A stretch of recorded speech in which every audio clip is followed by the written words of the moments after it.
स्वागत। मैं हरजिंदर सिंह रंधावा, तुम देख रहे हो पंजाब टेलीविजन और मेरे नाल ने सीनियर जर्नलिस्ट अजीत भास्कर जी और इंद्रप्रीत जी। मैं जी आया बहुत बहुत शुक्रिया रंधावा जी। सरन सत श्री अकाल जी।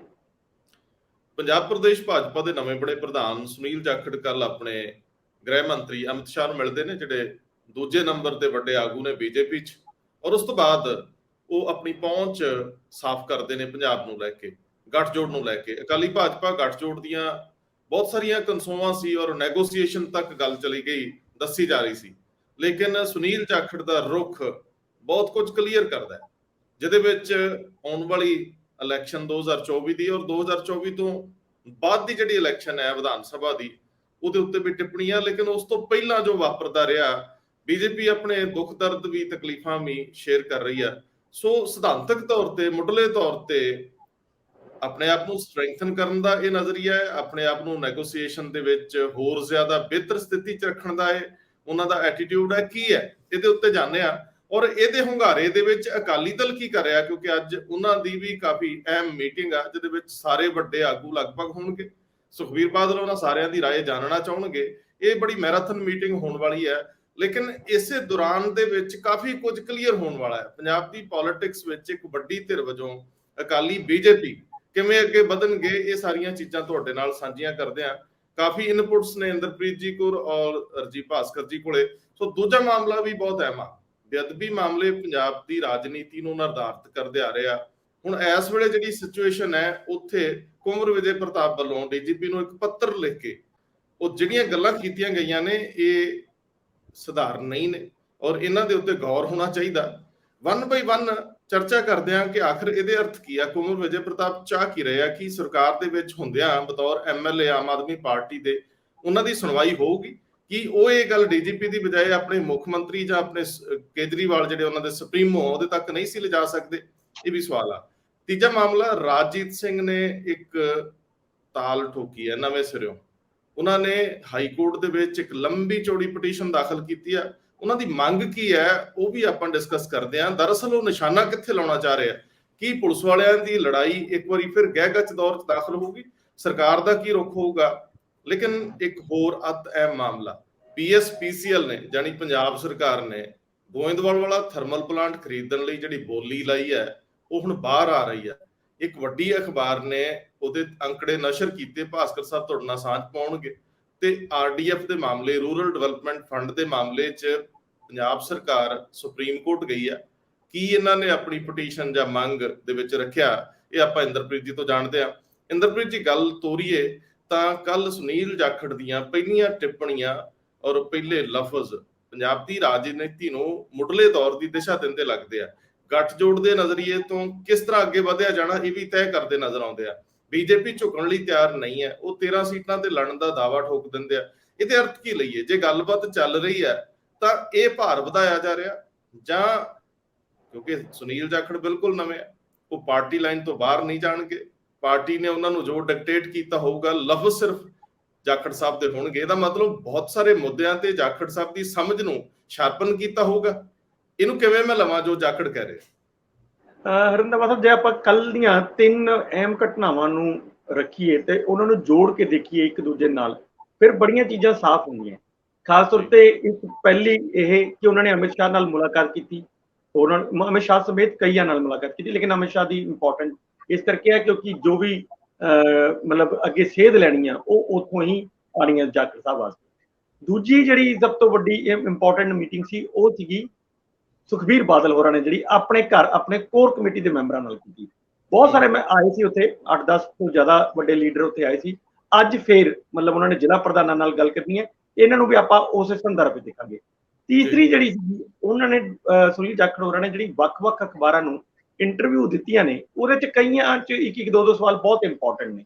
ਜਿਹੜਾ ਸਭ ਤੋਂ ਇੰਪੋਰਟੈਂਟ ਜਿਹੜਾ ਮੈਨੂੰ ਲੱਗਿਆ ਉਹ ਇਹੀ ਸੀਗਾ ਵੀ ਜਿਹੜਾ ਉਹਨਾਂ ਨੇ ਕਿਹਾ ਵੀ ਅਕਾਲੀ ਦਲ ਨੇ ਬੀਜੇਪੀ ਨੂੰ ਕਦੇ ਵੀ ਪਿੰਡਾਂ ਦੇ ਵਿੱਚ ਨਹੀਂ ਜਾਣ ਦਿੱਤਾ, ਮਤਲਬ ਵਧਣ ਨਹੀਂ ਦਿੱਤਾ। ਉਹਨਾਂ ਦਾ ਕਹਿਣ ਦਾ ਭਾਵ ਇਹ ਸੀ। ਮੈਨੂੰ ਯਾਦ ਹੈ 2000 ਜਦੋਂ 7 ਵਾਲੀ ਸਰਕਾਰ ਬਣੀ ਸੀ, ਉਦੋਂ ਉਸ ਤੋਂ ਬਾਅਦ 2012 ਵਾਲੀ ਜਦੋਂ ਰਿਪੀਟ ਹੋਈ ਸੀ, ਉਸ ਦੌਰਾਨ ਭਾਰਤੀ ਜਨਤਾ ਪਾਰਟੀ ਨੇ ਇੱਕ ਵੱਡੀ ਮੁਹਿੰਮ ਛੇੜੀ ਸੀ। ਤੁਹਾਨੂੰ ਯਾਦ ਹੋਊਗਾ ਵੀ ਪਿੰਡਾਂ 'ਚ ਜਾਣ ਦੀ ਉਹਨਾਂ ਨੇ 22 ਲੱਖ ਮੈਂਬਰ ਨਵੇਂ ਬਣਾਉਣ ਦਾ ਦਾਅਵਾ ਕੀਤਾ ਸੀ। ਕਮਲ ਸ਼ਰਮਾ ਪ੍ਰਧਾਨ ਸੀਗੇ ਤੇ ਉਹਨਾਂ ਨੇ ਕਿਹਾ ਵੀ ਅਸੀਂ ਪਿੰਡਾਂ ਦੇ ਵਿੱਚ ਪ੍ਰਸਾਰ ਕਰਾਂਗੇ, ਪਰ ਅਚਾਨਕ ਹੀ ਉਸ ਮੁਹਿੰਮ ਦੀ ਪੂਰੀ ਦੀ ਫੂਕ ਨਿਕਲ ਗਈ, ਕਿਉਂਕਿ ਪ੍ਰਕਾਸ਼ ਸਿੰਘ ਬਾਦਲ ਹੋਣਾ ਨੇ ਕਿਹਾ ਵੀ ਇਹ ਪਿੰਡਾਂ ਨੂੰ ਤੁਸੀਂ ਰਹਿਣ ਦਿਓ, ਪਿੰਡਾਂ ਨੂੰ ਮੈਂ ਸਾਂਭ ਲੂੰਗਾ, ਤੁਸੀਂ ਸ਼ਹਿਰਾਂ ਵੱਲ ਧਿਆਨ ਦਿਓ। ਸੋ ਜਿਹੜੀ ਉਹੀ ਚੀਜ਼ ਅੱਜ ਜਾਖੜ ਸਾਹਿਬ ਨੇ ਵੀ ਕਹੀ ਹੈ ਕਿ ਵੀ ਪੂਰੇ ਜਿੰਨੇ ਵੀ ਸਾਲ 25 ਸਾਲ ਤੋਂ ਜ਼ਿਆਦਾ ਸਮਾਂ ਇਹਨਾਂ ਦੋਨੋਂ ਪਾਰਟੀਆਂ ਨੇ ਗਠਜੋੜ ਕੀਤਾ ਹੈ, ਪਰ ਕਦੇ ਵੀ ਬੀਜੇਪੀ ਨੇ ਆਪਣਾ ਪ੍ਰਸਾਰ ਨਹੀਂ ਕੀਤਾ। ਉਹ ਉਸੇ 23 ਸੀਟਾਂ ਤੱਕ ਹੀ ਸੀਮਿਤ ਰਹੀ ਹੈ, ਜਿਹਦੇ ਕਰਕੇ ਅੱਜ ਸਥਿਤੀ ਇਹ ਹੈਗੀ ਹੈ ਕਿ ਅਸੀਂ ਅੱਗੇ ਵੱਧ ਨਹੀਂ ਪਾ ਰਹੇ। ਇਹਦਾ ਨੁਕਸਾਨ ਉਹਨਾਂ ਨੇ ਇਹ ਵੀ ਅੰਕਲਿਤ ਕੀਤਾ ਹੈ ਕਿ ਇਹਦਾ ਨੁਕਸਾਨ ਅਕਾਲੀ ਦਲ ਨੂੰ ਵੀ ਹੋਇਆ। ਅਕਾਲੀ ਦਲ ਵੀ ਹੁਣ ਬਹੁਤ ਸੀਮਿਤ ਹੋ ਕੇ ਰਹਿ ਗਿਆ। ਸੋ ਸਾਡੀ ਜਿਹੜੀ ਪਹਿਲੀ ਪ੍ਰਾਇੋਰਟੀ ਹੈ ਉਹ ਹੈਗਾ ਵੀ ਅਸੀਂ ਕਿਵੇਂ ਇਹਨਾਂ 23 ਸੀਟਾਂ ਤੋਂ ਇਲਾਵਾ ਜਿਹੜੀਆਂ 117 ਸੀਟਾਂ ਚੋਂ 23 ਸੀਟਾਂ ਨੂੰ ਕੱਢ ਦਈਏ ਤੇ ਬਾਕੀ ਦੀਆਂ ਸੀਟਾਂ ਜਿਹੜੀਆਂ ਹੈਗੀਆਂ ਨੇ 92-94 ਸੀਟਾਂ ਜਿਹੜੀਆਂ ਰਹਿੰਦੀਆਂ ਨੇ ਉਹਦੇ ਵਿੱਚ ਅਸੀਂ ਕਿਵੇਂ ਆਪਣੇ ਪੈਰ ਪਸਾਰਨੇ ਆ। ਕੀ ਅਸੀਂ ਅਕਾਲੀ ਦਲ ਦੇ ਨਾਲ ਜਾ ਕੇ ਪੈਰ ਪਸਾਰਨੇ ਆ ਜਾਂ ਇੰਡੀਪੈਂਡੈਂਟ ਤੌਰ ਤੇ ਪੈਰ ਪਸਾਰਨੇ ਆ। ਸੁਨੀਲ ਜਾਖੜ ਦੇ ਭਾਰਤੀ ਜਨਤਾ ਪਾਰਟੀ 'ਚ ਸ਼ਾਮਲ ਹੋਣ ਤੋਂ ਪਹਿਲਾਂ ਭਾਰਤੀ ਜਨਤਾ ਪਾਰਟੀ ਨੇ ਇੱਕ ਵੱਡਾ ਦੌਂ ਖੇਲਿਆ ਸੀ, ਜਿਹੜੀ ਸੁਖਦੇਵ ਸਿੰਘ ਢੀਂਡਸਾ ਹੋਰਾਂ ਨੂੰ ਉਹਨਾਂ ਨੇ ਅਕਾਲੀ ਦਲ ਨੂੰ ਜਿਹੜਾ ਟੁੱਟ ਕੇ ਆਇਆ ਸੀ ਅਕਾਲੀ ਦਲ, ਉਸ ਨੂੰ ਸਪੋਰਟ ਕੀਤੀ ਸੀ। ਉਹ ਮੈਨੂੰ ਲੱਗਦਾ ਕਿ ਦੌਂ ਉਹਨਾਂ ਦਾ ਕੋਈ ਬਹੁਤਾ ਸਫਲ ਨਹੀਂ ਹੋਇਆ, ਖਾਸ ਤੌਰ ਤੇ ਜੇ ਅਸੀਂ ਸੰਗਰੂਰ ਵਾਲੀ ਬਾਈ ਇਲੈਕਸ਼ਨ ਹੀ ਦੇਖੀਏ ਜਿਹਦੇ ਚ ਉਹਨਾਂ ਨੇ ਸਪੋਰਟ ਵੀ ਕੀਤਾ ਸੀ ਬੀਜੇਪੀ ਦੇ ਕੈਂਡੀਡੇਟ ਨੂੰ, ਪਰ ਉਹ ਕੋਈ ਬਹੁਤ, ਔਰ ਢੀਂਡਸਾ ਸਾਹਿਬ ਦਾ ਹਲਕਾ ਹੈ ਸੰਗਰੂਰ, ਉੱਥੋਂ 2 ਵਾਰੀ ਜਿੱਤੇ ਵੀ ਨੇ, ਪਰ ਉਹ ਜਿਹੜਾ ਹਲਕਾ ਇਹਦੇ ਵਿੱਚ ਵੀ ਇੰਨੀ ਸਪੋਰਟ ਬੀਜੇਪੀ ਨੂੰ ਨਹੀਂ ਮਿਲੀ, ਔਰ ਬੀਜੇਪੀ ਜਿਹੜੀ ਹੈਗੀ ਹੈ ਉਹ ਚੌਥੇ ਨੰਬਰ ਤੇ ਰਹੀ। ਸੋ ਜਿਹੜੀ ਬੀਜੇਪੀ ਇਹ ਦੌਂ ਖੇਡ ਰਹੀ ਹੈ ਵੀ 2024 ਦੇ ਵਿੱਚ ਜਿਹੜਾ ਉਹਨਾਂ ਨੇ ਜਾਣਾ ਹੈ ਜਨਰਲ ਇਲੈਕਸ਼ਨਸ ਦੇ ਵਿੱਚ ਲੋਕ ਸਭਾ ਦੀਆਂ, ਉਸ 'ਚ ਫਿਰ ਤੋਂ ਦੁਬਾਰਾ 300 ਸੀਟਾਂ ਲੈ ਕੇ ਆਏ, ਉਹਦੇ 'ਚ ਜਿਹੜੀ ਕੱਲੀ ਚੀਜ਼ ਨੂੰ ਟੋਇਆ ਜਾ ਰਿਹਾ, ਮਤਲਬ ਹਰ ਮੋਹਰਾ ਇੱਕ ਬਹੁਤ ਸੋਚ ਸਮਝ ਕੇ ਉਠਾਇਆ ਜਾ ਰਿਹਾ। ਉਹਦੇ ਵਿੱਚ ਮੈਨੂੰ ਲੱਗਦਾ ਕਿ ਜਿਹੜਾ ਉਹ ਸੁਖਦੇਵ ਸਿੰਘ ਢੀਂਡਸਾ ਵਾਲਾ ਜਿਹੜਾ ਉਹ ਸੀਗਾ ਉਹ ਫੇਲ ਹੋਣ ਤੋਂ ਬਾਅਦ ਹੁਣ ਨਵੇਂ ਸਿਰੇ ਤੋਂ ਜਿਹੜੀ ਅਕਾਲੀ ਦਲ ਨਾਲ ਗੱਲ ਹੋ ਰਹੀ ਹੈ ਉਹਦੇ ਵਿੱਚ ਵੇਟੇਜ ਵਧਾਉਣ ਲਈ ਜਿਹੜਾ ਸੁਨੀਲ ਜਾਖੜ ਉਹਨਾਂ ਨੇ ਗੱਲ ਕੀਤੀ ਹੈ, ਮੈਨੂੰ ਲੱਗਦਾ ਕਿ ਉਹ ਨੈਗੋਸੀਏਸ਼ਨ ਜਦੋਂ ਹੋਏਗੀ ਕਿ ਕੌਣ ਕਿੰਨੀਆਂ ਸੀਟਾਂ ਤੇ ਲੜਨਾ ਚਾਹੁੰਦਾ ਹੈ, ਉਹਦੇ ਵਿੱਚ ਇਹ ਬਹੁਤ ਇੰਪੋਰਟੈਂਟ ਹੋਏਗਾ। ਭਾਸਕਰ ਸਾਹਿਬ, ਦੋਵੇਂ ਪਾਰਟੀਆਂ, ਕਿਉਂਕਿ ਜਦੋਂ ਜਾਖੜ ਸਾਹਿਬ ਦੀ ਨਿਯੁਕਤੀ ਹੁੰਦੀ ਆ ਤੇ ਉਸ ਤੋਂ ਬਾਅਦ ਉਹ ਪਹਿਲੀ ਵਾਰੀ ਜਦੋਂ ਕੁਝ ਕਹਿ ਰਿਹਾ, ਉਸ ਦਰਮਿਆਨ ਦੇ ਵਿੱਚ ਸਭ ਤੋਂ ਵੱਡੀ ਖਬਰ ਇਹੀ ਸੀਗੀ ਕਿ ਕੀ ਅਕਾਲੀ ਗੱਠਜੋੜ ਹੋ ਰਿਹਾ ਭਾਜਪਾ ਨਾਲ। ਜੇਕਰ ਇਹਦੇ ਵਿੱਚ ਥੋੜੀ ਸੰਵੇਦਨਸ਼ੀਲਤਾ ਨਾਲ ਵਿਚਰਨਾ ਹੁੰਦਾ ਤੇ ਜਿਹੜੀ ਜਾਖੜ ਸਾਹਿਬ ਦੀ ਅਪਰੋਚ ਆ ਉਹ ਡਿਪਲੋਮੈਟਿਕ ਹੋਣੀ ਸੀ। ਹੋ ਸਕਦਾ ਉਹ ਬਚ ਵੀ ਜਾਂਦੇ ਇਹਨਾਂ ਸਵਾਲਾਂ ਦੇ ਉੱਤੇ ਕਿ ਮੈਂ ਜੇ ਨਵਾਂ ਮੈਂ ਇਹਦੇ ਸੰਬੰਧੀ, ਲੇਕਿਨ ਜਿਵੇਂ ਉਹ ਸਾਫ਼ ਰੁਖ ਨਾਲ ਇਹ ਗੱਲ ਕਰ ਰਹੇ ਆ ਕਿ ਅਸੀਂ 13 ਤੇ ਲੜਾਂਗੇ, ਕਈ ਜਗ੍ਹਾ ਤੇ ਉਹਨਾਂ ਨੇ ਇਹ ਗੱਲ ਕੀਤੀ ਆ, ਅਸੀਂ ਆਪਣਾ ਵਿਸਥਾਰ ਕਰਾਂਗੇ ਔਰ ਅਸੀਂ ਇਕੱਲਿਆਂ ਜਾਵਾਂਗੇ, ਇਹ ਵੀ ਉਹਨਾਂ ਨੇ ਕਿਹਾ। ਦੂਜੇ ਬੰਨੇ ਅਕਾਲੀ ਦਲ ਦੀ ਕੱਲ ਮੀਟਿੰਗ ਜਿਹੜੀ ਲਗਾਤਾਰ ਆਪਣੀ ਪਾਰਟੀ ਦੇ ਆਗੂਆਂ ਨਾਲ ਹੋਈ, ਉਹਨੂੰ ਕੋਰ ਕਮੇਟੀ ਤਾਂ ਨਹੀਂ ਕਿਹਾ ਜਾ ਸਕਦਾ, ਮਤਲਬ ਕੋਰ ਕਮੇਟੀ ਕਿਹਾ ਵੀ ਜਾ ਰਿਹਾ ਕਿਉਂਕਿ ਮੈਂਬਰ ਤਾਂ ਸਾਰੇ ਉਹ ਕੋਰ ਕਮੇਟੀ ਵਾਲੇ, ਤੁਸੀਂ ਇਹਨੂੰ ਇਧਰੋਂ ਫੜ ਲਓ ਜਾਂ ਉਧਰੋਂ ਫੜ ਲਓ। ਉੱਥੇ ਵੀ ਇਹ ਗੱਲ ਆਈ ਹੈ ਕਿ ਆਪਾਂ ਬੜਾ ਸਿੱਧਾ ਗੱਠਜੋੜ ਨੂੰ ਹਾਂ ਨਾ ਕਰੀਏ। ਤੁਸੀਂ ਜਿਹੜਾ ਤੁਹਾਡੇ ਕੋਲੇ ਖਬਰ ਹੈ ਸਾਰੀ ਓਵਰਆਲ, ਇਹਨੂੰ ਜ਼ਰਾ ਦੱਸੋ, ਸਾਂਝੀ ਕਰੋ। ਮੈਨੂੰ ਜੋ ਲੱਗ ਰਿਹਾ ਕਿ ਜੋ ਕੁਝ ਵਾਪਰ ਰਿਹਾ ਸੀਗਾ ਉਹਦੇ ਵਿੱਚ ਆਪਾ ਵਿਰੋਧ ਬਹੁਤ ਆ ਦੋਵੇਂ ਪਾਸੇ, ਜਾਂ ਦੋਨੇ ਹੀ ਨੀਵਾ ਨਹੀਂ ਪੈਣਾ ਚਾਹ ਰਹੇ, ਲੋਕ ਨਜ਼ਰ 'ਚ ਬਚਣਾ ਵੀ ਚਾਹੁੰਦੇ ਆ, ਔਰ ਇਹ ਜਿਹੜੀ ਸ਼ਾਦੀ ਆ ਇਹ ਹੋਣੀ ਵੀ ਚਾਹੀਦੀ ਆ ਇੰਜ ਉਹਨਾਂ ਨੂੰ ਲੱਗਦਾ, ਲੇਕਿਨ ਇਹ ਸ਼ਾਦੀ 'ਚ ਕੋਈ ਨੀਵਾ ਨਾ ਪਵੇ ਵੀ ਇਹ ਧਿਰ ਕਮਜ਼ੋਰ ਸੀ, ਇਹਨੂੰ ਤਾਂ ਅਸੀਂ ਜੀ ਵਿਚਾਰਗੀਰ ਕਰਕੇ ਲਿਆ ਜੀ, ਇਹ ਤਾਂ ਤਰਲਿਆਂ ਤੇ ਸੀ ਜੀ। ਜੀ ਜਿੱਥੇ ਤੱਕ ਇਸ ਅਲਾਈਅੰਸ ਦੀ ਗੱਲ ਹੈਗੀ ਹੈ, ਬਿਲਕੁਲ ਤੁਸੀਂ ਠੀਕ ਕਹਿ ਰਹੇ ਹੋ। ਨਜ਼ਰ ਨਹੀਂ ਆਉਣਾ ਚਾਹੀਦਾ ਕਿ ਅਸੀਂ ਥੱਲੇ ਆ, ਅਸੀਂ ਉੱਤੇ ਆ, ਨਜ਼ਰ ਆਉਣਾ ਚਾਹੀਦਾ। ਔਰ ਸਾਡੀ ਟਰਮਸ ਦੇ ਉੱਤੇ ਇਹ ਅਲਾਈਅੰਸ ਹੋ ਰਿਹਾ। ਬੀਜੇਪੀ ਵੀ ਇਹ ਚਾਹੁੰਦੀ ਹੈ ਕਿ ਮੈਸੇਜ ਆ ਜਾਏ ਔਰ ਅਕਾਲੀ ਦਲ ਵੀ ਇਹ ਚਾਹੁੰਦਾ ਹੈ। ਕੱਲ ਦੀ ਮੀਟਿੰਗ ਦੇ ਵਿੱਚ ਜੋ ਕੁਝ ਹੋਇਆ, ਉਸ ਤੋਂ ਪਹਿਲੇ ਸੁਨੀਲ ਜਾਖੜ ਉਹਨਾਂ ਦੇ ਕੱਲ ਇੰਟਰਵਿਊ ਬਹੁਤ ਜਗ੍ਹਾ ਤੇ ਉਹਨਾਂ ਨੇ ਇੱਕ ਗੱਲ ਕੀਤੀ ਕਿ ਜਿੱਥੇ ਤੱਕ ਅਕਾਲੀ ਦਲ ਦੇ ਅਲਾਈਅੰਸ ਦੀ ਗੱਲ ਹੈਗੀ ਹੈ, ਉਹ ਮੇਰਾ ਪ੍ਰੈਰੋਗੇਟਿਵ ਨਹੀਂ ਹੈ, ਉਹ ਬੀਜੇਪੀ ਹਾਈ ਕਮਾਂਡ ਦਾ ਪ੍ਰੈਰੋਗੇਟਿਵ ਹੈ। ਔਰ ਉਸ ਲੈਵਲ ਤੇ ਗੱਲਬਾਤ ਚੱਲ ਰਹੀ ਹੈ, ਹੋਏਗਾ ਜੋ ਵੀ ਹੋਏਗਾ। ਫਿਲਹਾਲ ਮੇਰੀ ਜ਼ਿੰਮੇਵਾਰੀ ਹੈ 13 ਕਨਸਟੀਚੁਐਂਸੀ ਦੇ ਵਿੱਚ ਬੀਜੇਪੀ ਨੂੰ ਸਟਰੋਂਗ ਕਰਨਾ ਤੇ ਉਹਦਾ ਇੱਕ ਵੋਟਿੰਗ ਦਾ ਆਧਾਰ ਵਧਾਉਣਾ। ਔਰ ਉਹ 117 ਕਨਸਟੀਚੁਐਂਸੀ ਦੀ ਵੀ ਗੱਲ ਕਰਦੇ ਆ। ਬਿਲਕੁਲ ਠੀਕ ਕਹਿ ਰਹੇ ਹੋ ਕਿ ਨਾਲ ਦੇ ਨਾਲ ਉਹ ਕਹਿੰਦੇ ਨੇ ਕਿ ਭਾਜਪਾ 303 ਸੀਟਾਂ ਜਿੱਤੀ ਸੀ 2019 ਚ, ਔਰ ਉਹਦੇ ਵਿੱਚੋਂ ਮੈਕਸਿਮਮ ਸੀਟਾਂ ਐਦਾਂ ਸੀ ਜਿਨ੍ਹਾਂ ਦਾ ਆਧਾਰ ਪਿੰਡਾਂ ਦੇ ਵਿੱਚ ਹੈ। ਪੰਜਾਬ ਦੇ ਵਿੱਚ ਪਿੰਡਾਂ ਦੇ ਵਿੱਚ ਬੀਜੇਪੀ ਦਾ ਆਧਾਰ ਨਹੀਂ ਬਣਿਆ। ਉਹਦਾ ਕਾਰਨ ਸੀਗਾ ਕਿ ਅਕਾਲੀ ਦਲ ਵੱਡੇ ਬਾਦਲ ਸਾਹਿਬ ਦੇ ਟਾਈਮ ਜਦ ਵੀ ਬੀਜੇਪੀ ਪਿੰਡਾਂ ਦੇ ਵਿੱਚ ਐਂਟਰ ਕਰਨ ਦੀ ਗੱਲ ਕਰਦੀ ਸੀ ਤੇ ਬਾਦਲ ਸਾਹਿਬ ਕਹਿੰਦੇ ਸੀ ਨਾ, ਔਰ ਦੌਰ ਵੀ ਸੀਗਾ ਅਡਵਾਨੀ ਜੀ ਦਾ, ਔਰ ਅਟਲ ਬਿਹਾਰੀ ਵਾਜਪਾਈ ਦਾ। ਤੇ ਇਸ ਕਰਕੇ ਬੀਜੇਪੀ ਨੇ ਵੀ ਕਦੀ ਜਿੱਦ ਨਹੀਂ ਕੀਤੀ, ਇੱਥੇ ਤੱਕ ਕਿ ਆਪਣੇ ਹੀ ਲੀਡਰਾਂ ਨੂੰ ਬਹੁਤੀ ਤਵੱਜੋ ਨਹੀਂ ਦਿੱਤੀ ਜਿਹੜੇ ਪੰਜਾਬ ਬੀਜੇਪੀ ਦੇ ਵੱਡੇ ਲੀਡਰਾਂ ਦੇ ਵੀ ਜਿਨ੍ਹਾਂ ਦਾ ਨਾਂ ਆਂਦਾ ਸੀਗਾ। ਹੁਣ ਗੱਲ ਕਰੀਏ ਕੱਲ ਮੀਟਿੰਗ ਦੀ, ਉਸ ਮੀਟਿੰਗ ਵਿੱਚ ਕੀ ਹੋਇਆ ਔਰ ਉਸ ਮੀਟਿੰਗ ਤੋਂ ਬਾਹਰ ਕੀ ਹੋਇਆ, ਅਕਾਲੀ ਕੀ ਗੱਲਾਂ ਕਰ ਰਹੇ ਹਨ ਔਰ ਕਿਸ ਤਰੀਕੇ ਨਾਲ ਇਸ ਅਲਾਈਅੰਸ ਨੂੰ ਦੇਖ ਰਹੇ ਨੇ। ਹੁਣ 5 ਸੀਟਾਂ ਦੇ ਉੱਤੇ ਜਾਂ 6 ਸੀਟਾਂ ਦੇ ਉੱਤੇ ਬੀਜੇਪੀ ਇਲੈਕਸ਼ਨ ਲੜਦੀ ਹੈ। ਲੁਧਿਆਣਾ ਦੀ ਤੇ ਜਲੰਧਰ ਦੀ ਸੀਟ ਦਾ ਨਾਂ ਤੇ ਆ ਹੀ ਗਿਆ ਅਖਬਾਰਾਂ ਦੇ ਵਿੱਚ ਕਿ ਇਹਨਾਂ ਦੋਨਾਂ ਸੀਟਾਂ ਦੇ ਵਿੱਚ ਬੀਜੇਪੀ ਦੀ ਮੰਗ ਹੋਏਗੀ, ਬਾਕੀ ਦੀ 3 ਸੀਟਾਂ ਬੀਜੇਪੀ ਪਹਿਲੇ ਲੜਦੀ ਰਹੀ ਹੈ। ਹੁਣ ਇਹਨਾਂ 2 ਸੀਟਾਂ ਦੇ ਉੱਤੇ ਕੁਰਬਾਨੀ ਕਿਹਦੀ ਦੇਣੀ ਪਏਗੀ।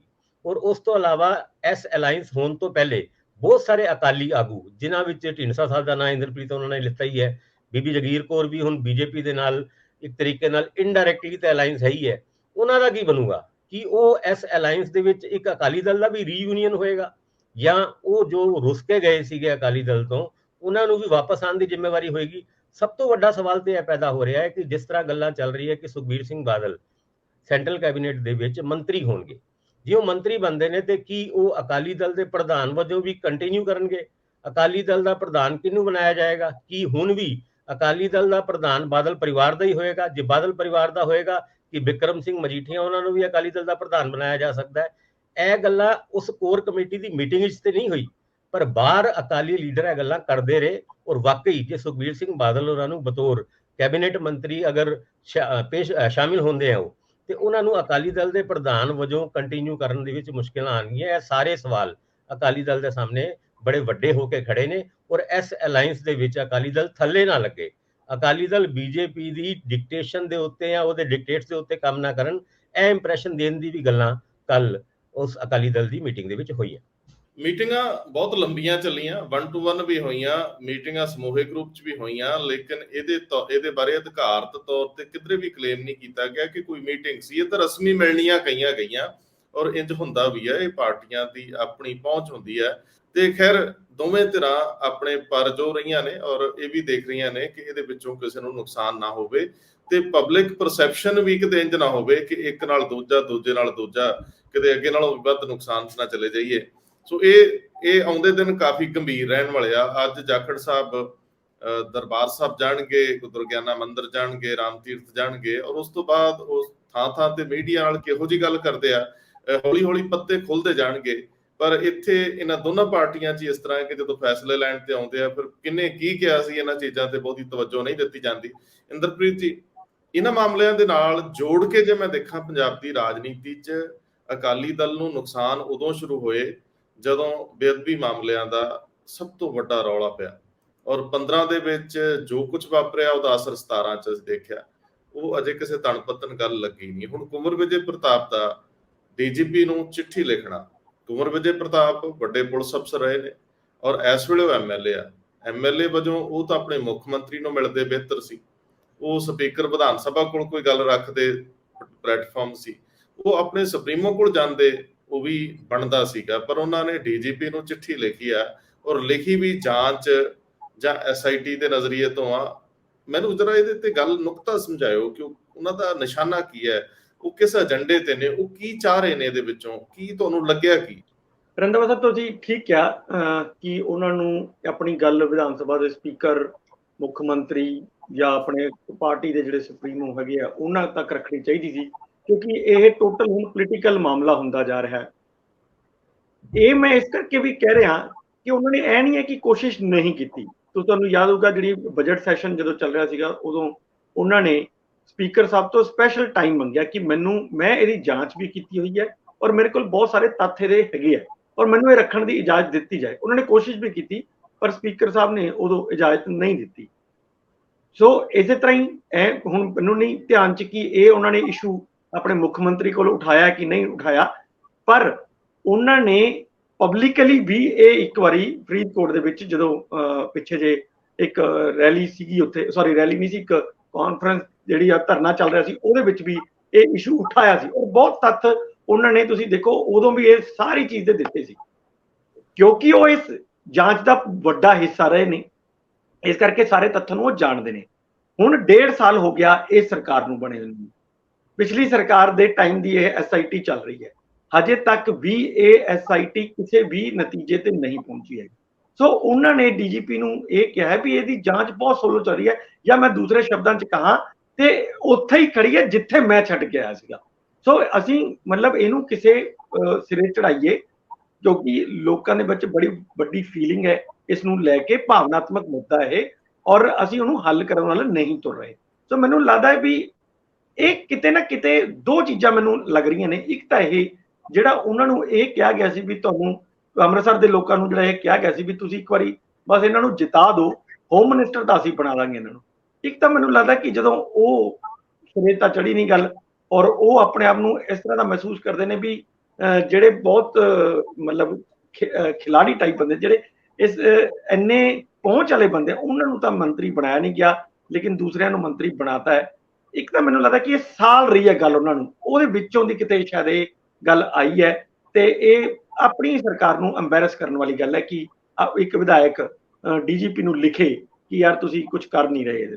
ਭਾਸਕਰ ਸਾਹਿਬ ਕਿਵੇਂ ਦੇਖ ਰਹੇ ਹੋ? ਤੁਹਾਨੂੰ ਲੱਗਦਾ ਕਿ ਡੀਜੀਪੀ ਸਾਹਿਬ ਇਸ ਚਿੱਠੀ ਦਾ ਕੋਈ ਜਵਾਬ ਦੇਣਗੇ? ਮੈਨੂੰ ਲੱਗਦਾ ਕਿ ਇਹ ਚਿੱਠੀਆਂ ਸਿਰਫ ਲਿਖਣ ਲਈ ਲਿਖੀਆਂ ਜਾਂਦੀਆਂ, ਔਰ ਇਹ ਪਬਲਿਕ ਡੋਮੇਨ 'ਚ ਆਪਣੇ ਆਪ ਨੂੰ ਸਾਫ਼ ਦਾਮਨ ਸ਼ਾਇਦ ਕੁੰਵਰ ਜੀ ਘਵਾ ਸਕਣ, ਪਰ ਇਹਨੂੰ ਹੁੰਗਾਰਾ ਆਉਣਾ, ਕੋਈ ਨਹੀਂ ਕਹੇਗਾ ਕਿ ਸਾਡੀ ਐਸਆਈਟੀ ਬਿਹਤਰ ਕੰਮ ਨਹੀਂ ਕਰ ਰਹੀ। ਕੌਣ ਜ਼ਿੰਮੇਵਾਰੀ ਲਏਗਾ ਕਿ ਅਸੀਂ ਇੰਨੇ ਚਿਰ ਤੋਂ ਕੰਮ ਨਹੀਂ ਕਰ ਰਹੇ?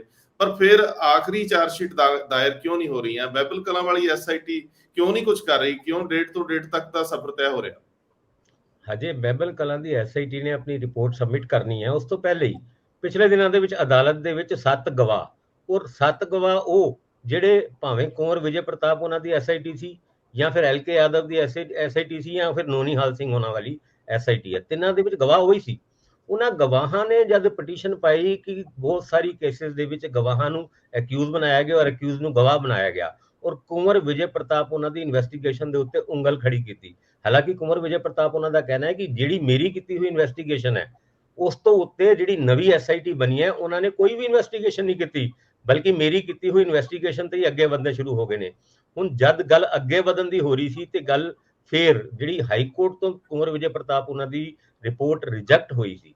ਕੁੰਵਰ ਵਿਜੇ ਪ੍ਰਤਾਪ ਉਹਨਾਂ ਇਸ ਤੋਂ ਪਹਿਲੇ, ਜਿਸ ਤਰ੍ਹਾਂ ਇੰਦਰਪ੍ਰੀਤ ਉਹਨਾਂ ਨੇ ਵੀ ਕਿਹਾ, ਵਿਧਾਨ ਸਭਾ ਦੇ ਵਿੱਚ ਵੀ, ਵਿਧਾਨ ਸਭਾ ਤੋਂ ਬਾਹਰ ਵੀ ਉਹ ਇਹ ਗੱਲ ਬਾਰ-ਬਾਰ ਉਠਾ ਰਹੇ ਨੇ। ਤੇ ਹੁਣ ਡੀਜੀਪੀ ਸਾਹਿਬ ਨੂੰ ਲੈਟਰ, ਕੀ ਕਾਰਨ ਹੈ ਕਿ ਕੁੰਵਰ ਵਿਜੇ ਪ੍ਰਤਾਪ ਆਪਣੀ ਹੀ ਸਰਕਾਰ ਤੇ ਉਂਗਲ ਉਠਾ ਰਹੇ ਨੇ? ਜਦ ਉਹਨਾਂ ਨੇ ਆਮ ਆਦਮੀ ਪਾਰਟੀ ਜੁਆਇਨ ਕੀਤੀ ਸੀ, ਬੜੇ ਭਰੇ ਮਨ ਨਾਲ ਉਹਨਾਂ ਨੇ ਰਿਜ਼ਾਈਨ ਦੇਣ ਤੋਂ ਬਾਅਦ ਇਹ ਕਿਹਾ ਸੀ ਅਸੀਂ ਸਰਕਾਰ ਬਣਾਉਣ ਨਹੀਂ ਆ ਰਹੇ, ਅਸੀਂ ਸਿਸਟਮ ਨੂੰ ਚੇਂਜ ਕਰਨ ਆ ਰਹੇ ਹਾਂ, ਕਰਪਸ਼ਨ ਨੂੰ ਜੜ ਤੋਂ ਖਤਮ ਕਰਨ ਆ ਰਹੇ ਹਾਂ। ਪਰ ਆਏ ਤੇ ਉਹ ਜ਼ਰੂਰ, ਲੇਕਿਨ ਸਰਕਾਰ ਦੇ ਵਿੱਚ ਹਜੇ ਤੱਕ ਉਹਨਾਂ ਦੀ ਸ਼ਮੂਲੀਅਤ ਨਹੀਂ ਹੋਈ। ਹੁਣ ਇਹ ਜਿਹੜਾ ਦਰਦ ਹੈ, ਉਹ ਕਦੀ ਡੀਜੀਪੀ ਨੂੰ ਲਿਖੀ ਹੋਈ ਚਿੱਠੀ, ਕਦੀ ਫੇਸਬੁੱਕ ਦੀ ਪੋਸਟ, ਤੇ ਕਦੀ ਹੁਣ ਅਦਾਲਤਾਂ ਦੇ ਵਿੱਚ ਆਪਣੇ ਆਪ ਨੂੰ ਧਿਰ ਬਣਾਉਣ ਵਾਲੀ ਗੱਲ ਵੀ ਉਹ ਕਰ ਚੁੱਕੇ ਨੇ। ਪਿਛਲੇ ਦਿਨਾਂ ਦੇ ਵਿੱਚ ਉਹਨਾਂ ਨੇ ਉਸੇ ਅਦਾਲਤ ਦੇ ਵਿੱਚ ਐਪਲੀਕੇਸ਼ਨ ਦੇ ਕੇ ਇਹ ਗੱਲ ਕਹੀ ਸੀ ਕਿ ਮੈਂ ਆਪਣਾ ਕੇਸ ਆਪ ਲੜਨਾ ਚਾਹੁੰਦਾ, ਜੋ ਮੇਰੇ ਉੱਤੇ ਐਲੀਗੇਸ਼ਨ ਲਾਏ ਗਏ ਨੇ ਉਹ ਇੱਕ ਕਨਸਪੀਰੇਸੀ ਹੈ, ਸਾਜ਼ਿਸ਼ ਹੈ, ਮੈਂ ਉਸ ਸਾਜ਼ਿਸ਼ ਨੂੰ ਬੇਨਕਾਬ ਕਰਨਾ ਚਾਹੁੰਦਾ। ਗੱਲਾਂ ਹੁਣ ਅੱਗੇ ਵੱਧ ਗਈਆਂ। ਹੁਣ ਗੱਲ ਸਰਕਾਰ ਦੀ ਸਿਰਫ ਐਮਬੈਰਸਮੈਂਟ ਤੱਕ ਸੀਮਿਤ ਨਹੀਂ ਹੈ, ਐਮਬੈਰਸਮੈਂਟ ਤੇ ਕੁੰਵਰ ਵਿਜੇ ਪ੍ਰਤਾਪ ਉਹਨਾਂ ਦੀ ਵੀ ਹੋ ਰਹੀ ਹੈ।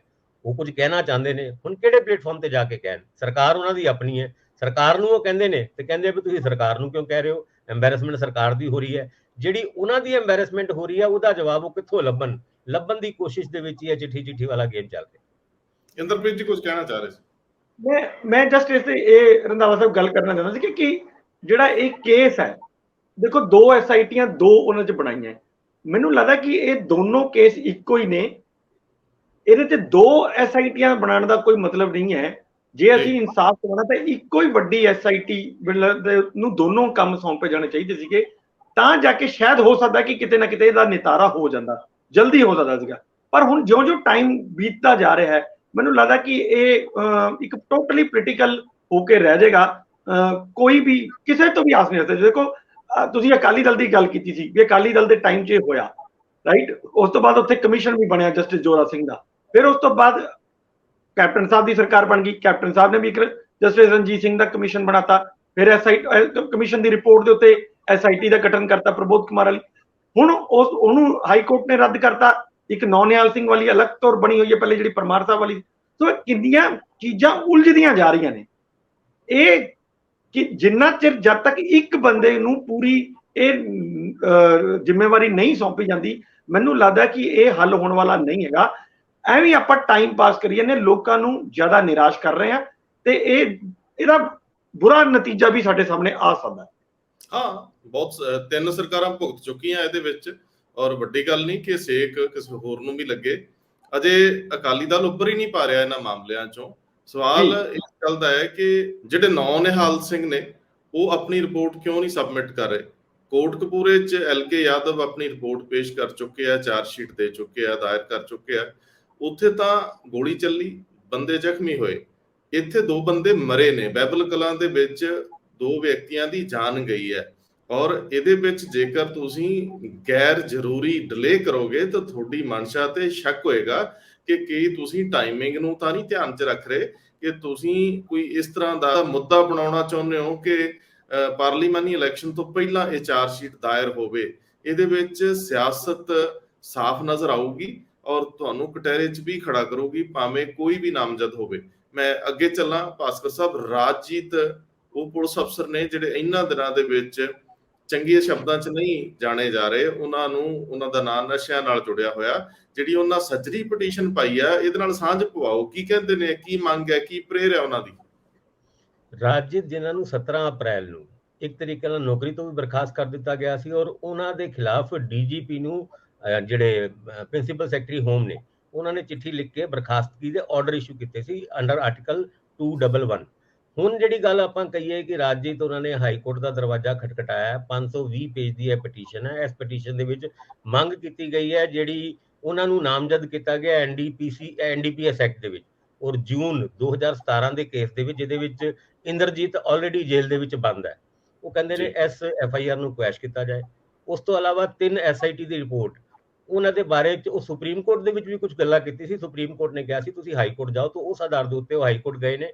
ਉਹ ਮੰਗ ਕਰਦੇ ਨੇ ਕਿ ਉਹਨਾਂ 3 ਰਿਪੋਰਟਾਂ ਨੂੰ ਸੈਟ ਅਸਾਈਡ ਕਰ ਦਿੱਤਾ ਜਾਏ, ਔਰ ਕਿਉਂਕਿ ਇਹ ਉਹਨਾਂ ਦੇ ਖਿਲਾਫ ਇੱਕ ਤਰੀਕੇ ਨਾਲ ਵਨ ਸਾਈਡਡ ਰਿਪੋਰਟ ਹੈ, ਤੇ ਇਹਨਾਂ ਰਿਪੋਰਟਾਂ ਦੇ ਉੱਤੇ ਉਹਨਾਂ ਨੂੰ ਆਬਜੈਕਸ਼ਨ ਹੈ, ਜਿਹਦੀ ਮੰਗ ਉਹਨਾਂ ਨੇ ਅੱਜ ਹਾਈ ਕੋਰਟ ਦੇ ਵਿੱਚ ਕੀਤੀ ਵੀ ਹੈ। ਔਰ ਉਸ ਤੋਂ ਇਲਾਵਾ ਜਿਹੜੀ ਵੀ ਇਹ ਇਨਵੈਸਟੀਗੇਸ਼ਨ ਹੈ ਸਾਰੀ, ਇਹ ਕਿਸੇ ਇੰਡੀਪੈਂਡੈਂਟ ਏਜੰਸੀ ਨੂੰ ਦਿੱਤੀ ਜਾਏ, CBI ਨੂੰ ਹੈਂਡਓਵਰ ਕੀਤੀ ਜਾਏ, ਰਿਟਾਇਰਡ ਜੱਜ ਦਾ ਕੋਈ ਅਧਿਆਕਸ਼ ਹੋਏ, ਜਾਂ ਹਾਈ ਕੋਰਟ ਦੀ ਨਿਗਰਾਨੀ ਦੇ ਵਿੱਚ ਇਹਦੀ ਸਾਰੀ ਇਨਵੈਸਟੀਗੇਸ਼ਨ ਹੋਏ, ਜਾਂ ਪੰਜਾਬ ਤੋਂ ਬਾਹਰ ਇਸ ਸਾਰੀ ਇਨਵੈਸਟੀਗੇਸ਼ਨ ਨੂੰ ਸ਼ਿਫਟ ਕੀਤਾ ਜਾਏ, ਕਿਉਂਕਿ ਇੱਥੇ ਉਹਨਾਂ ਨੂੰ ਇਨਸਾਫ ਦੀ ਕੋਈ ਉਮੀਦ ਨਹੀਂ ਹੈ। ਇਸ ਪਟੀਸ਼ਨ ਦੇ ਉੱਤੇ ਅੱਜ ਸੁਣਵਾਈ ਹੋਣੀ ਹੈ, ਔਰ ਤਦ ਤੱਕ ਜਿਹੜੇ ਰਾਜਜੀਤ ਉਹਨਾਂ ਦੇ ਖਿਲਾਫ ਅਰੈਸਟ ਵਾਰੰਟ ਭਗੌੜੇ ਕਰਾਰ ਦੇਣ ਦੀ ਵੀ ਕਾਰਵਾਈ ਅਦਾਲਤ ਦੇ ਵਿੱਚ ਆਲਰੇਡੀ ਚੱਲ ਰਹੀ ਹੈ।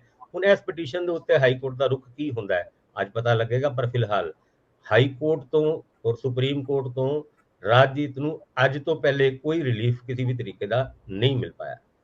ਇੰਦਰਪ੍ਰੀਤ ਜੀ, ਵੈਸੇ ਬੜੀ ਕਰੂਸ਼ਲ ਪਟੀਸ਼ਨ ਹੈ, ਔਰ ਇਹਦੇ ਉੱਤੇ ਜਿਹੜਾ ਫੈਸਲਾ ਹੋਊਗਾ ਉਹ ਨਸ਼ਿਆਂ ਵਾਲੇ ਸਾਰੇ ਕੇਸ ਨੂੰ ਵੀ ਪ੍ਰਭਾਵਿਤ ਕਰੂਗਾ, ਇਹਦੇ 'ਚ ਕੋਈ ਦੋ ਰਾਵਾਂ ਨਹੀਂ। ਇਸ ਤੋਂ ਪਹਿਲਾਂ ਮੇਰੇ ਖਿਆਲ ਵਿਕਰਮ ਮਜੀਠੀਆ ਵੀ ਚਾਹ ਰਹੇ ਸੀਗੇ ਕਿ ਇਹਨੂੰ ਤੁਸੀਂ ਕਿਸੇ ਦੂਜੀ ਏਜੰਸੀ ਤੋਂ ਲੈ ਕੇ ਜਾਓ। ਜਿਹੜਾ ਜਲੰਧਰ ਵਾਲਾ ਜੰਗੇ ਆਜ਼ਾਦੀ ਵਾਲਾ ਮਾਮਲਾ, ਉਹ ਵੀ ਕੋਰਟ 'ਚ ਗਿਆ ਸੀ ਵੀ ਇਹਦੀ ਵੀ ਜਾਂਚ ਤੁਸੀਂ CBI ਨੂੰ ਦਿਓ। ਅਜੇ ਤੱਕ ਅਦਾਲਤਾਂ ਇਸ ਗੱਲੋਂ ਤਾਂ ਪੰਜਾਬ ਸਰਕਾਰ ਦੀ ਸੁਣੀ ਜਾ ਰਹੀ ਆ। ਅੱਜ ਗਵਰਨਮੈਂਟ ਕਿਸ ਤਰ੍ਹਾਂ ਆਪਣਾ ਪੱਖ ਪੇਸ਼ ਕਰਦੀ ਹੈ, ਇਹ ਦਿਲਚਸਪ ਹੋਊਗਾ, ਜਾਂ ਅੱਜ ਸਿਰਫ ਨੋਟਿਸ ਹੀ ਜਾਰੀ ਹੋਣਗੇ, ਇਹ ਕਾਫੀ ਅਹਿਮ ਆ। ਲੇਕਿਨ ਹਾਂ, ਇੱਕ ਛੋਟੀ ਜਿਹੀ ਰਾਹਤ ਤਾਂ ਜ਼ਰੂਰ ਮਿਲਦੀ ਹੁੰਦੀ ਹੈ। ਜਿਵੇਂ ਰਾਜਜੀਤ ਸਿੰਘ ਆ, ਉਹਨਾਂ ਦੇ ਮਾਮਲੇ ਜਦੋਂ ਇਸ ਤਰ੍ਹਾਂ ਲੰਬਤ ਹੋਣਗੇ ਕੋਰਟ ਦੇ ਵਿੱਚ, ਤਾਂ ਇਧਰੋਂ ਜਿਹੜਾ ਪ੍ਰੈਸ਼ਰ ਆ ਸ਼ਾਇਦ ਉਹ ਥੋੜਾ ਘਟ ਜਾਂਦਾ ਹੈ। ਮੈਂ ਜਾਊਂਗਾ ਭਾਸਕਰ ਸਾਹਿਬ ਵੱਲ। ਇਸ ਤੋਂ ਬਾਅਦ ਮਾਮਲਾ ਸਾਡੇ ਕੋਲ PSPCL ਜਾਂ ਪੰਜਾਬ ਸਰਕਾਰ ਵੱਲੋਂ ਥਰਮਲ ਪਲਾਂਟ ਖਰੀਦਣ ਦਾ ਹੈ। ਕੀ ਬੋਲੀ ਲਾਈ, ਕਿੰਨੇ ਕੁ ਪੈਸਿਆਂ ਦੀ ਬੋਲੀ ਲਾਈ, ਕੀ ਚੜ ਕੇ ਲਾਈ? ਜਦੋਂ ਕੋਈ ਹੈ ਹੀ ਨਹੀਂ ਤੇ ਚੜਨਾ ਕਿੱਥੇ ਸੀ? ਪਰ ਕਿਤੇ ਸਰਕਾਰ ਘਾਟੇ ਦਾ ਸੌਦਾ ਤਾਂ ਨਹੀਂ ਕਰ ਰਹੀ, ਜਾਂ ਇਹ ਥਰਮਲ ਲੈ ਕੇ ਫਾਇਦਾ ਹੋਊਗਾ, ਆਪਣਾ ਕੋਲਾ ਵਰਤਿਆ ਜਾਊਗਾ, ਬਿਜਲੀ ਥੋੜੀ ਸਸਤੀ ਹੋ ਜਾਊਗੀ। ਲੇਕਿਨ ਕੀ ਇਸ ਨੈਗੋਸੀਏਸ਼ਨ ਦੇ ਵਿੱਚ ਕੁਝ ਹਿਡਨ ਚੀਜ਼ਾਂ ਵੀ ਨੇ? ਉਹ ਸਾਰੀਆਂ ਤੇ ਜਾਣਦੇ ਆ।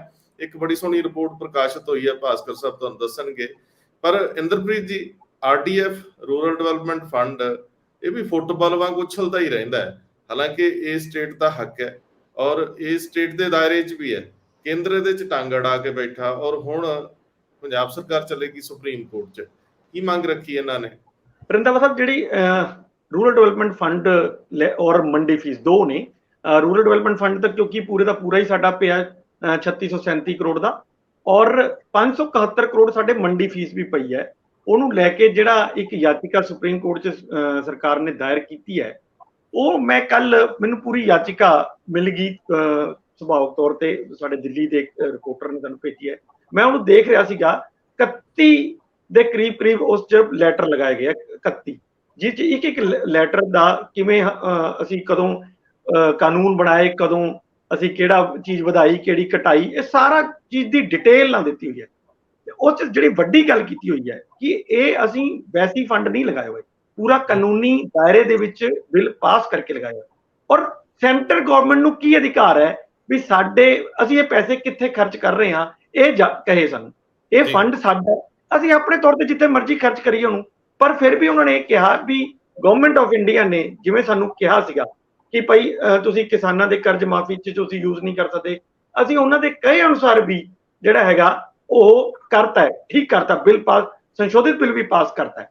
ਫਿਰ ਵੀ ਜਿਹੜੀ ਹੈਗੀ ਹੈ ਉਹ ਸਾਨੂੰ ਇਹ ਆਰਡੀਐਫ ਦਾ ਪੈਸਾ ਨਹੀਂ ਦੇ ਰਹੇ, ਜੋ ਕਿ ਹੁਣ 4200 ਕਰੋੜ ਰੁਪਏ ਦੇ ਆਸ-ਪਾਸ ਹੋ ਚੁੱਕਿਆ। ਇਹਦੇ 'ਚ ਸਭ ਤੋਂ ਵੱਡੀ ਗੱਲ ਰੰਧਾਵਾ ਸਾਹਿਬ ਇਹ ਹੈਗੀ ਹੈ, ਦੇਖੋ ਸਾਡੀ ਇਕਨੋਮੀ ਜਿਹੜੀ ਹੈਗੀ ਆ ਬੁਰੀ ਤਰ੍ਹਾਂ ਪ੍ਰਭਾਵਿਤ ਹੋਊਗੀ, ਖਾਸ ਤੌਰ ਤੇ ਰੂਰਲ ਸੈਕਟਰ ਵਾਲੀ, ਜਿੱਥੇ ਇਹ ਸੜਕਾਂ ਬਣਨੀਆਂ ਨੇ ਜਾਂ ਹੋਰ ਚੀਜ਼ਾਂ ਆਣੀਆਂ ਨੇ। ਲੇਕਿਨ ਜਿਹੜੀ ਇਸ 'ਚ ਇੰਪੋਰਟੈਂਟ ਗੱਲ ਹੈ ਉਹ ਇਹੀ ਮੈਨੂੰ ਲੱਗਦੀ ਹੈ, ਇਹ ਯਾਚਿਕਾ 'ਚ ਸਭ ਤੋਂ ਇੰਪੋਰਟੈਂਟ ਗੱਲ ਇਹੀ ਹੈ ਵੀ ਕੀ ਕੇਂਦਰ ਸਰਕਾਰ ਨੂੰ ਇਹ ਪੁੱਛਣ ਦਾ ਅਧਿਕਾਰ ਹੈਗਾ ਕਿ ਤੁਸੀਂ ਰੂਰਲ ਡਿਵੈਲਪਮੈਂਟ ਦਾ ਪੈਸਾ ਕਿੱਥੇ ਖਰਚ ਕਰ ਰਹੇ ਹੋ। ਦੇਖੋ ਇੱਕ ਐਕਟ ਦੇ ਪਾਸ ਜਿਹੜੀਆਂ ਧਾਰਾਵਾਂ ਮਦਾ ਹੁੰਦੀਆਂ ਨੇ ਉਸ 'ਚੋਂ ਜੇ ਬਾਹਰ ਜਾ ਰਹੀ ਹੈ ਸਰਕਾਰ ਤਾਂ ਕੋਈ ਪੁੱਛੇ ਉਹਨੂੰ। ਪਰ ਕੋਈ ਇਹ ਜਿਵੇਂ ਕੋਈ ਅਸੀਂ ਇਨਕਮ ਟੈਕਸ ਕਟਾਉਂਦੇ ਹਾਂ, ਕੀ ਅਸੀਂ ਇਹ ਪੁੱਛਦੇ ਹਾਂ ਵੀ ਤੁਸੀਂ ਇਨਕਮ ਟੈਕਸ ਕਿੱਥੇ ਲਗਾਇਆ ਸਾਡਾ? ਕੋਈ ਸਟੇਟ ਨਹੀਂ ਪੁੱਛਦੀ ਨਾ, ਇਕੱਠਾ ਤਾਂ ਸਾਡੀ ਸਟੇਟਾਂ 'ਚੋਂ ਹੀ ਹੁੰਦਾ, ਪਰ ਕੀ ਕੋਈ ਸਟੇਟਾਂ ਪੁੱਛਦੀਆਂ ਨੇ ਵੀ ਤੁਸੀਂ ਇਨਕਮ ਟੈਕਸ ਕਿੱਥੇ ਖਰਚ ਕਰ ਰਹੇ ਹੋ? ਸੋ ਏਦਾਂ ਹੀ ਜਿਹੜੇ ਸਟੇਟਾਂ ਦੇ ਮਤਲਬ ਪੈਸੇ ਨੇ, ਸਟੇਟਾਂ ਨੂੰ ਕਿੱਥੇ ਪੈਸੇ ਖਰਚ ਕਰ ਰਹੀਆਂ ਉਹ ਆਪਣੀ ਜ਼ਰੂਰਤ ਦੇ ਅਨੁਸਾਰ ਖਰਚ ਕਰ ਰਹੀਆਂ, ਉਹਨਾਂ ਨੂੰ ਇਹ ਰਾਈਟ ਹੋਣਾ ਚਾਹੀਦਾ ਹੈ। ਮੈਨੂੰ ਲੱਗਦਾ ਵੀ ਜਿਹੜਾ ਸੰਘਵਾਦ ਸਾਡਾ ਹੈਗਾ ਉਹਦੀ ਇਹ ਇੱਕ ਖੂਬਸੂਰਤੀ ਵੀ ਹੈ ਵੀ ਸਟੇਟਾਂ ਨੂੰ ਆਪਣੇ ਰਾਈਟ ਨੇ, ਪਰ ਇਹ ਜਿਹੜਾ ਕਹਿ ਕੇ ਵੀ ਤੁਸੀਂ ਨਹੀਂ ਖਰਚ ਕਰ ਸਕਦੇ, ਇਹ ਇੱਕ ਵੱਡੀ ਗੱਲ ਹੈ। ਦੂਜੀ ਗੱਲ ਜਿਹੜੀ ਮੈਨੂੰ ਹੋਰ ਲੱਗਦੀ ਹੈ ਕਿ ਪ੍ਰਾਈਵੇਟ ਸੈਕਟਰ, ਪ੍ਰਾਈਵੇਟ ਕੰਪਨੀਆਂ ਨੂੰ 3 ਖੇਤੀ ਕਾਨੂੰਨ ਆਪਣੇ ਕੋਲ ਪਹਿਲਾਂ ਆ ਚੁੱਕੇ ਨੇ, ਜਿਹੜੇ ਅਸੀਂ ਵੱਡੇ ਅੰਦੋਲਨ ਕਰਕੇ ਜਿਹੜਾ ਅਸੀਂ ਧੱਕਦੇ ਪਿੱਛੇ ਇੱਕ ਤਰ੍ਹਾਂ ਦੇ, ਉਹ ਵੀ ਸੇਮ ਸੀ। ਇਹਦੇ 'ਚ ਬਿਲਕੁਲ ਥੋੜੀ ਜਿਹੀ ਚੀਜ਼ ਚੇਂਜ ਕਰਕੇ ਲਿਆਉਣ ਦੀ ਕੋਸ਼ਿਸ਼ ਕੀਤੀ ਜਾ ਰਹੀ ਹੈ, ਜਿਹੜਾ ਇਹ ਕਿਹਾ ਗਿਆ ਵੀ ਅਸੀਂ ਜਿਹੜੇ ਇਨਸੀਡੈਂਟਲ ਚਾਰजेस ਦਿੰਨੇ ਆ, ਜਿਵੇਂ ਇਹ ਮੰਡੀ ਫੀਸ ਹੈ, ਆੜਤ ਹੈ, ਆਰਡੀਐਫ ਹੈ, ਇਹ ਸਾਰੇ ਇਸ ਟਾਈਮ ਅਸੀਂ 8.5% ਦੇ ਲਗਭਗ ਦਿੰਨੇ ਆ। ਗਵਰਨਮੈਂਟ ਆਫ ਇੰਡੀਆ ਕਹਿ ਰਹੀ ਹੈ ਵੀ ਅਸੀਂ 2% ਤੋਂ ਜ਼ਿਆਦਾ ਨਹੀਂ ਦੇਣੇ। ਗਵਰਨਮੈਂਟ ਆਫ ਇੰਡੀਆ ਦੇ ਉੱਤੇ ਵੱਡੀਆਂ ਕੰਪਨੀਆਂ ਦਾ ਬਹੁਤ ਬੜਾ ਦਬਾਅ ਹੈ, ਆਈਟੀਸੀ ਜਾਂ ਹੋਰ ਜਿਹੜੀਆਂ ਵੀ ਕੰਪਨੀਆਂ ਇਸ ਕੰਮ ਕਰਦੀਆਂ ਨੇ ਉਹਨਾਂ ਦਾ ਬਹੁਤ ਵੱਡਾ ਦਬਾਅ ਹੈ। ਔਰ ਪਿੱਛੇ ਜੇ ਮੈਂ ਤੁਹਾਨੂੰ ਦੱਸਿਆ ਵੀ ਸੀਗਾ ਸ਼ਾਇਦ ਇੱਕ ਪਹਿਲੇ ਪ੍ਰੋਗਰਾਮ 'ਚ ਵੀ ਕਿ ਪਿਛਲੇ ਸਾਲ ਫਿੱਕੀ ਜਿਹੜਾ ਇੰਡਸਟਰੀ ਦੀ ਫੈਡਰੇਸ਼ਨ ਹੈ, ਉਹਨਾਂ ਦੇ ਇੱਕ ਪ੍ਰੋਗਰਾਮ ਦੇ ਵਿੱਚ ਸੈਕਟਰੀ ਫੂਡ ਨੇ ਉਹਨਾਂ ਨੂੰ ਇਹ ਆਸ਼ਵਾਸਨ ਦਿੱਤਾ ਸੀਗਾ ਕਿ ਅਸੀਂ 2% ਕਰਾਂਗੇ।